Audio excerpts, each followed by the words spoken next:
such an honor and privilege to be hosting you today on my interview series called Insightful Conversations on Building a Human-Centric Workforce and Happiness. So thank you for joining in, making the time, and offering to be one of the first few guests on this series. Thank you very much, Professor. I'm honored to be involved. We've done this in person. This would have been my 127th trip to India. Wow. I do hope I get an opportunity to meet you when you're here or when I travel to the US, which I do very often. So I do hope I'm able to really meet you in person. I hope so. Thank you. So getting to a start, Professor, at this juncture of your life's journey, what is one thing that excites you, and what is one of the most beautiful insight you have had in the leadership development space? That's to some degree an easy question to answer. When I was an undergraduate student at Brigham Young University in Provo, Utah, I had one elective class in my senior year that was open. Okay. And I was planning on going to law school, and this last elective, I just randomly signed up for a class in organizational behavior. Lovely. And it happened to be taught by a professor that you'll be aware of. His name was Stephen Covey. Yes, of course. Everybody knows Steve. And when I was in college, I had earned my way through school by being a operating room technician. Okay. That is, I helped surgeons during their operations, okay. handing them the right stuff they needed to have to do their operations. And in the operating room, there was only one leader. It was absolutely clear. He was the smartest person in the room. Everybody did what the primary surgeon wanted, and there was no question. He was the smart person, and everybody did what he said. No. I said, that's what leadership is. Leadership is one really smart person telling everybody else what to do. Lovely. And then I took this class from Stephen Covey, and in that class, we did what you'll be familiar with, the desert survival exercise, where you did a team decision-making process. And in that exercise, as always turns out, you try to solve a problem as teams, and then you compare your team responses to what you would have done as an individual. And 90% of the teams were more effective than the individuals. And I thought that was the most magical thing that I've ever seen in my life. Because I always thought the important thing was to have one really smart person. And it was just amazing to me that people could be smarter together than they were apart. And the essence of leadership was to make people smarter together than they are apart. That's what leaders do. And that has been the question I've been working on my whole life, is how to make organizations smarter together than they are just a group of disaggregated individuals. So that's what has driven me my whole career, is to help companies to understand how to make the institutions smarter and more effective than they would be if they were just a series of disaggregated individuals. So that's that has been my driving passion for forever. And we have some examples of that. When Lou Gerstner came to IBM, he was originally supposed to be the CEO over the 9 business units. The board had met earlier in the day and decided they were going to break up IBM because a lot of the senior investors thought that IBM would be better. They would be better off if they were able to break up IBM into its individual parts, because they thought the parts are more valuable than the whole. And he said, look, I knew that you're going to do that, and I will give you my resignation ahead of time. If you will not. And the board had met earlier in the day and had made that decision to break up IBM and to make Lou the CEO of the largest of those units. He said, look at, if you don't do that, if you allow me to be the CEO over the 9 units, then I will, and I don't succeed in 9 months, then you won't have to pay me severance, and you will have been right and I will have been wrong. And they gave him 9 months. And that afternoon, he called in the 9 presidents of the individual businesses. And he said, beginning today, 100% of your bonus, which before had been contingent on division performance, is now contingent on IBM performance. Okay? Lovely, lovely. And 3 of them said, you can't do that. And he said to those 3, you're fired. He said, and the rest of them, 3 of them, he gave a chance to, and then 3 of them really got on board. They understood the logic. And then the history, and that's now history. Turned out that Gerstner's brilliance was to be able to make the whole greater than the sum of the parts. He was able to integrate those units, and that's the foundation of IBM's success today. So that's how it works. Lovely, lovely. Considering the vast experience as a thought leader in the space of organizations and leadership, I was just wondering, given the spurt of the new ways of digitalized and disruptive working that all of us are going through right now, what are your current observations about workforces and workplaces with particular reference to trust and communication? It was a very interesting talk that I heard where you actually used the words orchestrating communication.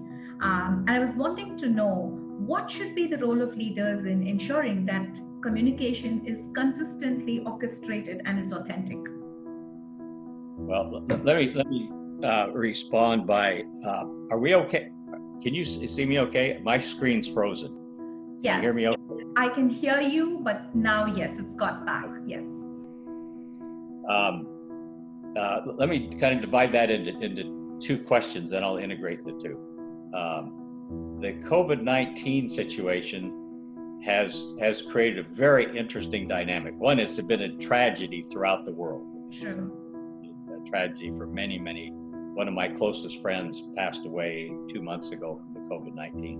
Oh, that's sad to hear. But so it's been a disaster. But one of the totally unanticipated consequences is as people have been forced to work at home, that has also forced leaders to trust their employees more. Very true. My daughter and I ran the Disney half marathon last January before the COVID-19. Okay. And I probably shouldn't tell this story, but so I flew in from Abu Dhabi where I was staying, and I arrived at the hotel, one of the Disney hotels, late at night. And he was Indian. He was very interesting. The guy in the registration desk was from India. Mm-hmm. He had lived in the States for many years. Mm-hmm. And I always asked, so how do you like your job? And he said, I love my job.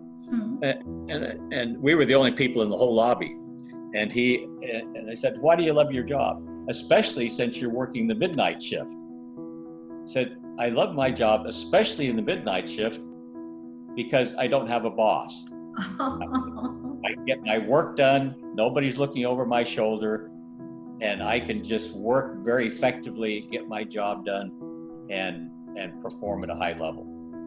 Well, that turns out COVID-19 forced that situation on a good portion of the global workforce. Absolutely. And it forced companies to trust their employees more. As a result, I've seen 3 surveys. One is a large-scale survey. 2 surveys were from individual companies. Every one of those surveys showed that under working at home, they felt more trusted. On average, they were more productive. There were some that felt like they were less productive, Mm-hmm. but overall, individuals felt they were either as productive or more productive. There were more people that said they were more productive than there were people that said they were less productive. And they said leaders were making decisions faster. There was even greater levels of collaboration. It was fascinating to see that outcome through the COVID-19. I don't think any leaders planned on having to trust their people more, but they were forced to trust them. Correct. And as a result of trusting them, people lived up to that trust and became more productive, more faster at making decisions, and were just enjoying their work more. So it's very interesting. So let's come back then to the role of leaders in orchestrating information. Now, years ago, a colleague and I did some research where we found that if you're going to try to create a highly productive culture, that there are a number of practices you can use.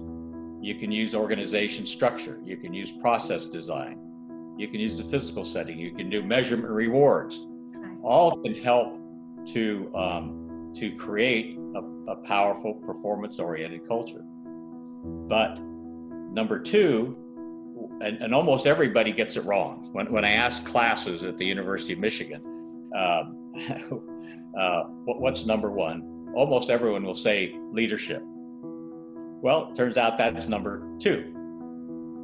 Interesting. Okay. Interesting. The number one practice that creates, if it's done right, can create the greatest intensity of an effective culture is to ensure that the customer and competitive based information that is in the market environment comes in and engulfs the entire organization. And subsequent research has shown that you have to connect the primary information role of the leader is to make sure that the right information is brought in,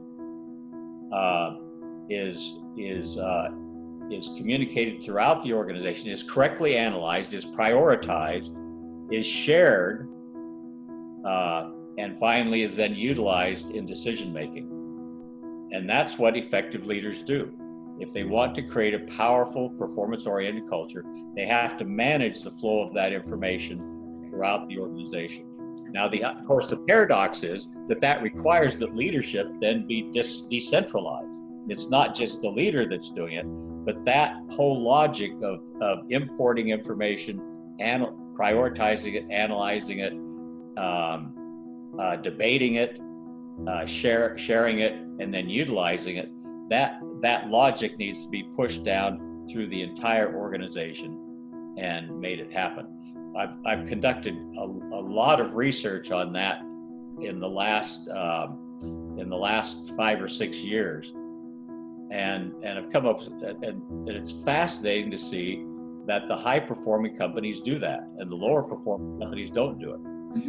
The other thing we found that was interesting is a lot of leaders focus on one aspect of that. If you divide that flow into 3 parts, accessing, analyzing, sharing, and utilizing, 4 parts, that some CEOs focus on one aspect of those, other CEOs focus on another aspect. And it's very few CEOs ensure that entire flow is fully integrated. Think about that as a multiplicative relationship. So let's assume you have the right information, you've accessed it, you've analyzed it, but you haven't debated it fully, and then you utilize it, but you haven't debated it. Yeah. So therefore, the whole equation starts to go to zero. If you debate it, you prioritize it, you utilize it, you even share it, but you don't have the right information at the front end, the equation goes to zero. If you do everything but you don't utilize it, the whole equation goes to zero. So it has to be fully integrated.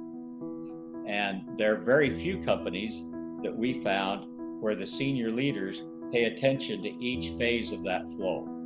In fact, I won't go through the list of companies that we've talked to, but they're in the financial sector, the high-tech sector, defense sector, and moving consumer goods. But I will give you one. HUL, Okay. HUL does that as well as probably any company in the world. Lovely.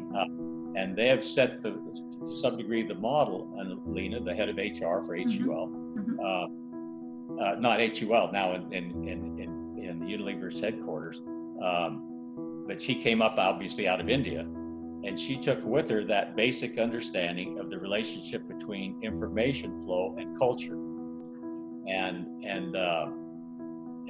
so they figured out how to both gather the right information at the local levels, aggregate it up, or share it at the local levels, aggregate it up across a country, then aggregate it, analyze it, and aggregate it across regions, and then aggregate it and analyze it across all of Unilever.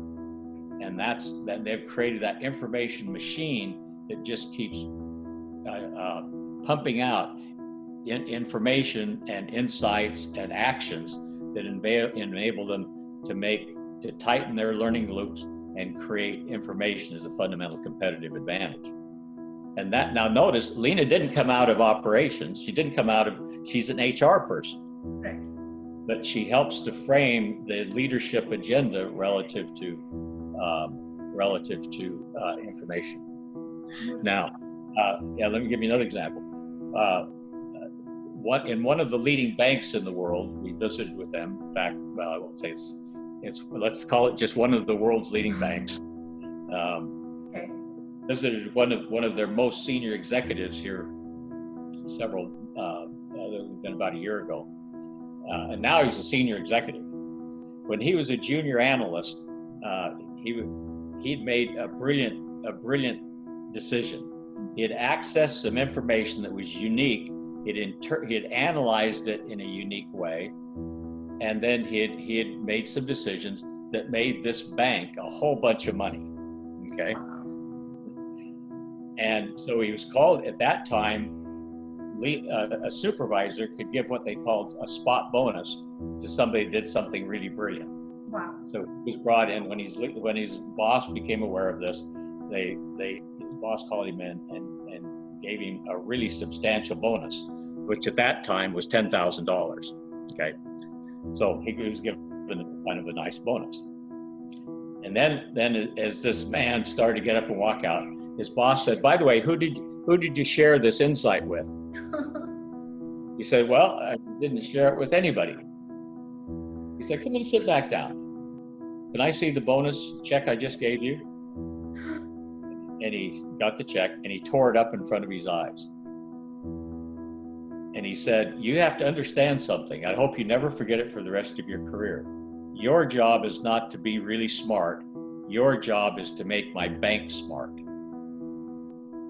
So true. If you have a great idea and you didn't share it, then you're making yourself smart. You're not making," I won't give you the name of the bank, "you're not making our bank smart." And this individual, now this is now about 20 years later, he told me, "I've never forgotten that." So the point is, it has to be a multiplicative relationship. You can't leave out any one of those steps. What the research is that I've found is the area in which companies tend to be weakest, if they can hope to do all of them. The one where they're the weakest is in the debate. Yes. They'll gather information. A lot of them can gather the right information. They can even analyze it. We have all kinds of high-speed predictive analytics that are available now to help analyze. But then once you've analyzed the data, what does it mean? What does it mean? And that's where the debate comes in. And a lot of companies simply are not able to have healthy, open, honest, transparent, aggressive, but sensitive debates that then can translate into competitive actions. So leaders have to understand that entire flow. And in today's digital age, if information is not at the top of your priorities, then you're simply not going to be around much longer. Because my favorite statistic on the amount of information that's available is if you took a plain sheet of paper, yeah, and you type and you wrote on both sides, and put that another piece of paper, did the same thing on top of it, and you went to the moon and back 68,000 times. That's how much information is going to be available by the end of this year. Wow. I mean, you're not, if you're a senior executive and understanding the relationship between information and the culture you have to fully access, analyze, debate, and share and utilize that information, to integrate information and culture, you simply will not be able to compete in today's information age. And that's where leaders have to focus, but also that's where HR folks need to also focus. Can I say just a word about HR in that context? Please. Okay. At the University of Michigan, we have the largest database on HR professionals in the world over the longest period of time. And we have now approximating 100,000 people in our data set. Wow. If COVID-19 hadn't hit, we were just getting ready to do the next round. And that would have put us well above, we would have been up to probably 120, 130,000 respondents. But right now, this is now based upon the 2017 data. And what we found was that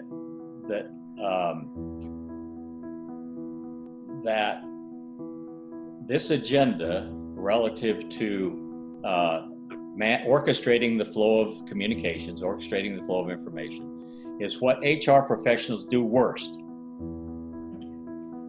That's bad. That's the bad news. There are other things they do a lot better. They do a lot better with measurement and rewards. They do a lot better with culture. They do a lot better with their own HR people analytics. But in terms of orchestrating the flow of information, that's what they do worst. But in companies where that is done well, and overall through the entire data set, that practice allows HR departments to create more positive value for customers and shareholders than anything else they can do by a long shot. It's orchestrating the flow of information. HR departments that orchestrate the flow of information will have twice the impact on creating value for customers than anything else they can do. And yet, as you might guess, it's not done. It's not very, very well. It's not done very much. But in companies where it is done well, HR departments have more impact on customer and shareholder value than anything else they can focus on. And we see that happening. We see that happening. HUL was the example I just gave. Right. Anyway, you get me off on information, the role of information. And now notice that's HR departments. Right. That's not the IT departments. It's not finance, not marketing. Correct. It's HR departments. Because what is the job of HR? Then I'll turn back. What is the job of HR? HR's job is to create human capability, organizational capability. We'll talk more about that. Is to create organizational capability. In today's information age, the ability to manage and orchestrate information has to be a fundamental organizational capability. Now, IT departments that's the machine, but IT departments are not going to create the debate. They're not necessarily going to effectively share. They may not even identify exactly the right information to be accessed. They don't know how to prioritize the information. They certainly don't know how to share it. Right. And so that's a cultural issue. It's not an IT department issue. So what department should be given the should shoulder the responsibility for creating the culture to leverage information to competitive advantage? If it's not HR, then HR isn't doing it. Okay. So beautiful. So I think there are two distinct insights I've had. One is that it has to be a very collaborative systemic approach to information, analysis or understanding or distribution. And the role of a leader is to see how to sense make across the 4 stages that you just described about information. And the second biggest insight is that HR are perhaps the custodians of creating an ecosystem for ensuring communication and information is integrated at all levels before it can be shared with everyone else. And they should nurture an ecosystem that helps that. Wonderful, Professor. So I'm moving to a topic that's very close to my heart at this stage, which is what are your perspectives about a human-centric workforce? On one side, we have data and digitalization driving us every minute of the day, including the conversation we are having right now. But on the other side, you see the need for human-centric leadership and organization. So what are your perspectives on that, Professor? I share your great passion with that issue. I may define it slightly differently. Sometimes leaders, consultants, and HR departments overlook the fact that when we use the term human, we forget that there are 2 humans. They're the humans on the inside, those are humans, the employees, and they're humans on the outside, those are customers. Yep. Okay? Yep. And so I always a little bit concerned when I think about human-centric organization, I think about both of them. Right. Okay. And those 2 are a multiplicative relationship. If either one of those 2 are not done well, then the other can't benefit. Absolutely. Okay? So you can, if you over the long run, if you're making customers happy, but you have unmotivated, unsatisfied, uncreative, non-innovative, slow-moving, uncaring employees, then over the long run, customers aren't going to be happy. So the 2 have to work together. So if you have happy employees, but on the other hand, if you have happy employees, but they're not doing things to make customers happy, they're not going to be happy for very long because they're going to be unemployed. So human-based leadership is to connect those 2. If you deal with one without dealing with the other, over the long run, you'll do nothing. Okay, it makes sense? Yes, perfect. And that just tells me that there is such a stronger knit, and all the more in the era of today, to be very cognizant about connecting the dots in terms of customers and in terms of connecting the dots in terms of employees within the organization. This has been there always, but I think it's significantly going to demand more attention in the days to come. That's what I hear you say. Awesome. So given that, Professor, on a very tangential yet connected note, what is the role of mentoring and mentors in organizations? I'm sorry to hijack the discussion. Sure. Let me go back to human-centric leadership for just a minute. Please. So now you can see the passion I have then, because the issue is, if you're going to have a human-centric leadership, the issue is to connect the 2, is to connect having motivated, employees, intelligent, forward-looking, customer-focused employees is key to being an effective human leader. But the information on which the employees act has to come from the marketplace. It's not self-generated. Correct. So the issue for leaders is to connect those 2 very, very, very powerfully. And by the way, you can see that goes back to this whole issue we were talking about earlier of information flow. And how do you bring the right information in? How do you debate it? How do you analyze it? How do you prioritize it? And then how do you utilize it? And so those 2 agendas are coming together. And I guess I'm as lucky as any person on the planet that the whole agendas around leadership, information, and culture are all coming together in this era in ways that we could have never anticipated. And then the COVID-19 has forced that combination onto leaders, regardless of what industry they're in, what companies they're in, because they have to trust their people to understand what the information is, to act on it, and to figure out new technologies to debate it, to prioritize, and then to act on it. Absolutely brilliant. What else could I expect from you, Professor Wayne? Beautifully summarized. One other issue, when we talk about leadership, there's two levels of leadership. There's intellectual leadership, and there's institutional leadership. Frequently, we think about the CEO simply has to be the smartest person on the block about making technical decisions. So they'll have a brilliant breakthrough. To some degree, Dr. Reddy came about by that. There's a brilliant breakthrough on generic drugs. That was brilliant.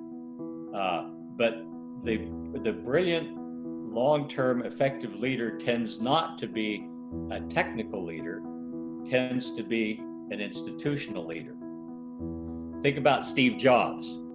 At Apple. He was a very, very smart guy, but Wozniak was the brains of the outfit. He was the technical leader. Jobs built the institution.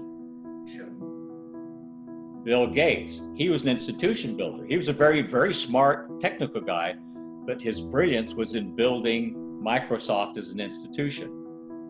Peter Thiel, Jack Welch, they were brilliant. They're very smart individuals, but they were primarily institution builders. They built organizations that were capable of executing the technical vision. And the technical vision frequently came from somebody else.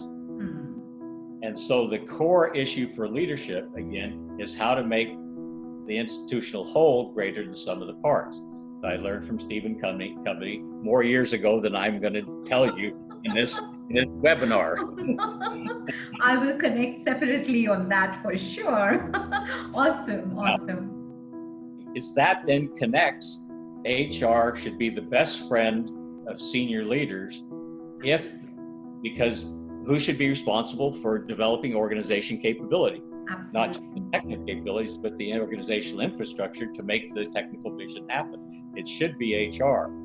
And if HR folks that step up to that charge, they become the best friend and closest ally and colleague of senior executives. We saw that at ICICI Bank with Ram Kumar and KV Kamath for many, many years. Right. They had the closest working relationship, and that relationship helped to propel ICICI Bank into really quite remarkable performance that benefited the lives of many people in India. So that relation, then KV, he was a very, very smart banker, no question about it. But his main contribution, he was an institution builder. And Ram Kumar in HR was his primary ally in building that. So that creates all kinds of opportunities and hope for both leaders if they embrace and fully leverage HR. But HR folks need to step up and raise their level of analysis from just talent to organization, from tactics to information. So there's a lot of things HR needs to improve on to play in that space. Okay, I'm sorry. No, beautiful. Usually, about that. So usually, we always see intellectual leadership, and these days the conversation is more around emotional leadership. But this was a brilliant, beautiful lens to saying it's about intellectual leadership as much as institutional leadership, which is a very, very lovely takeaway for me. Thank you, Professor. So coming back, you must have worked with organizations, leaders, and what have you seen of mentorship and mentors over the years? Have you had a mentor? What excites you about this space? This is not going to go, really. Oh boy. That is a great question. Mentors first of all, of course, forever there have been, back in earliest recorded history, effective leaders have mentored people. Gandhi mentored, Jesus mentored, Muhammad mentored, even Caesar mentored. So there are a lot, throughout history, effective leaders have mentored subordinates with their vision, with their direction, and how to make it happen. Okay. Now, there's a contradiction in the mentoring literature. At the University of Michigan, I always ask classes, and I've done this for 35 years. So when sometimes in our senior HR leadership programs, people will say, "Well, we're here to make our people happy." I said, "Really? Well, let's talk about your high performers." How many? Now, usually in the senior HR programs at Michigan, we have people that are pretty effective, that have been pretty accomplished in their careers, or their companies wouldn't pay a lot of money to have them come to this program to build a platform for the latter part of their careers. And so, with the assumption that these are effective people who have shown that they have great potential and the ability to act on that potential. So I asked the question. So with that assumption, tell me about the research called the critical incidence research. It says that most effective people that become effective leaders have had a one or two incidents, they call it the critical incidents, have had one or two incidences in their careers that have tested them. And if they pass successfully through those one or two critical incidences, then that becomes the platform for their future career performance and opportunities. So then I asked the question, describe for me that experience. What was it like when you were in the middle of it? That becomes very, very interesting. Absolutely. So now let me ask you, what do you think they say? What do you think they say? Maybe they'll just pull out the most difficult one of their lives that challenged them. But perhaps, the lever could be something totally different, and I'm waiting to hear that from you. Okay, so those are two. The first words out of their mouth, it was challenging, it was difficult, it was stressful. I didn't know if I was going to succeed. I was under pressure. I was afraid. Sometimes I was afraid. My confidence was being tested regularly. Mm-hmm. So it was a very difficult, challenging, stressful situation. Now, the problem is you come in and you think about mentoring. Frequently, you're going to, what do we do to keep our high potential people happy? Right. And that's not what the high potential people want. Because they want to be tested. They want to be able to show that they can handle the stress. They want to show that they can meet the challenge. And so the point is that is consistent across almost 100% of the participants. Almost nobody says, well, it was such an easy time and I was feeling really comfortable and things were so happy. That doesn't happen.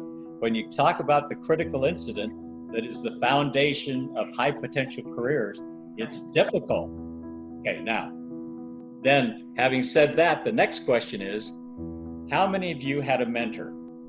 How many of you had somebody that was holding your hand through that experience? Or how many of you were sink or swim? You did it on your own? Right. In fact, and it's about 2/3, 1/3. Mm-hmm. 2/3, they were sink or swim, and 1/3 had somebody that was helping them along. So that's very interesting. Those are interesting. Beautiful. So, and for the sink or swim folks, notice in both cases, the mentor gave them a big challenge. In 2/3 of the cases, the mentor said, You're on your own. You either succeed or you fail. In 1/3, they said, well, we'll help you along. We'll provide a safety net. So so there are different contexts or different outcomes, different processes that you can use. But so mentoring is really important.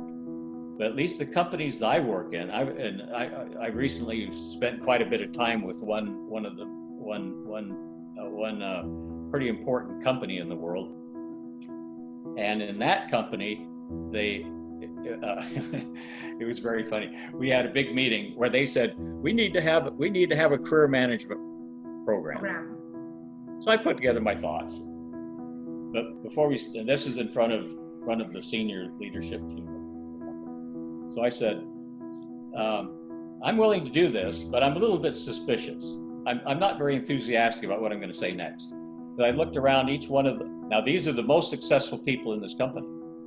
I said, how many of you went through a career development program? None. Not a one. How many of you had somebody who was holding your hand when you went through the most difficult challenges in your career? None. But what you were given, what your mentor gave you, was they gave you the opportunity. They put you in a setting where you had a major challenge, and you rose to the challenge. That's why you're sitting in this room, and others are not. Absolutely. So that I'm not sure where to go with that, because I like a boss that's going to treat me nice and going to give me ideas.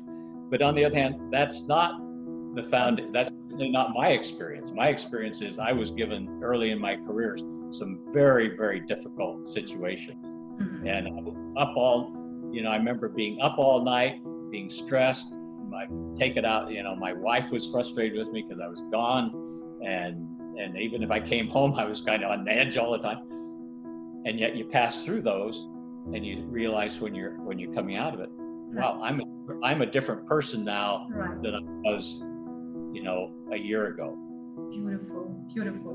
That totally summarizes not only the need for challenges, but the need for making sure that you identify the right mentee and provide, again, a nurturing environment that can provide him challenges to see his best himself or herself. Wonderful, Professor. One last message from you. What is your message for leaders around happiness? The world is struggling today. Okay. I have a very clear message about happiness. There's two groups of people you have to make happy. You've got to make customers happy, and you have to, I'm a little bit hesitant to use the word happy to talk about employees, because there's two groups of employees that you can think about being happy. One group of your employees are happy making customers happy. Lovely. Yes, very true. Creating a group of employees that are happy when they're given the challenge to outperform the competition. They're given the challenge to cut costs. They're given the challenge to do more with less. They're given the challenge to move ahead of the competition. They're given the challenge to meet customer needs before the customers even know they have those needs. That's one set of, you want to have those employees be happy. But almost every company has also some employees who are happy not working very hard. Right? Every company has who are happy not being discovered that they're not being productive, that are happy creating bureaucratic obstacles to getting things done. Right. People that are happy working in their silos and happy within their silos, but are not happy making the whole greater than sum of the parts. Correct. Now, both of those two populations are happy, but one of the happy employees are your biggest friends, and the other group of happy employees are your biggest problem. Right. That's why I'm a little bit concerned when we use the term happiness to cover.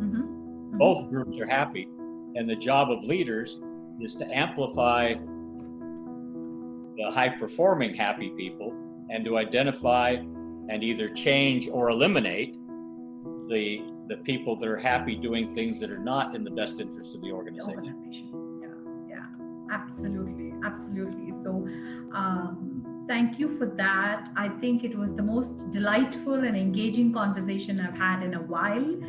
Lot of takeaways for me, and I'm sure the audience in India and globally are going to absorb and soak in your wisdom, Professor. And I can't thank you enough for consenting to be part of this series. Thank you once again, and wishing you a very safe and happy day ahead. Thank you. And I was honored to be able to visit with you. Thank you for your thoughtful questions and for the opportunity to visit with you. Thank you so much. Good luck. Bye-bye, Professor Wayne. Bye.